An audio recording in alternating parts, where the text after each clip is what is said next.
Top quality और consistent performance के लिए सिर्फ सिल्वर पंप नाम याद रखना। ગરમીમાં આઈસ્ક્રીમ ખાતા પહેલા ચેતી જજો, કારણ કે જાણીતી બ્રાન્ડના આઈસ્ક્રીમમાંથી ગરોળોની પૂંછડી નીકળ્યાના આક્ષેપ થઈ રહ્યા છે। જી હા, અમદાવાદના મણિનગરમાં રહેતા એક મહિલાનો આ આક્ષેપ છે કે આઈસ્ક્રીમ કોન ખાતી વખતે તેમાંથી ગરોળી નીકળી। ટીવી9 જો કે આ મહિલાના દાવાની કોઈ પુષ્ટિ નથી કરતું। કોન ખાતી વખતે અજુગતું મોઢામાં આવ્યું હોવાનો તેનો આક્ષેપ છે। બહાર કાઢીને જોયું તો ગરોળની પૂંછડી હોવાનું જણાયું હતું। મહિલાને સતત ઉલટીઓ શરૂ થતાં તેને હોસ્પિટલ ખસેડાયા હતા। ભોગ બનનાર મહિલાને તાત્કાલિક સારવાર આપવામાં આવી હતી।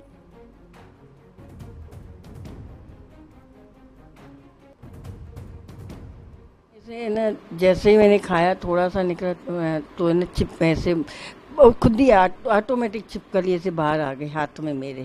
तो मैंने तब से मेरी वॉमिटिंग चालू हो गई और मैं तब से ऐसी हालत में फिर हॉस्पिटल भी गए, उन्होंने ट्रीटमेंट करी है।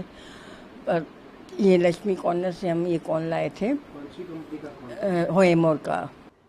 આપણે જણાવીએ કે ટીવી9 આ દાવાની કોઈ પુષ્ટિ નથી કરતું, પરંતુ ભોગ બનનાર આ મહિલાના પતિના જણાવ્યા અનુસાર તેમણે આ આઈસ્ક્રીમ કોન મણિનગર ક્રોસિંગ પાસે આવેલા મહાલક્ષ્મી કોર્નરમાંથી ખરીદ્યો હતો, જે માટે તેમને પાક્કું બિલ નથી અપાયું। પરંતુ તેમનો આક્ષેપ છે કે જો પ્રસિદ્ધ બ્રાન્ડમાંથી આવું નીકળતું હોય તો પછી અન્ય બ્રાન્ડ સાથે શું અપેક્ષા રાખી શકાય।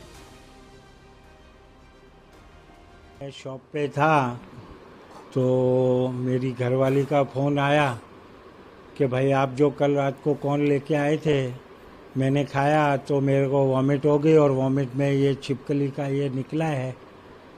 ये सब मेरे को वैसे तो व्हाट्सएप किया इन लोगों ने, पर मेरे को उस टाइम समझ नहीं आया। अभी मैं घर पे आया तो मुझे मालूम पड़ा कि कौन में से छिपकली निकली है।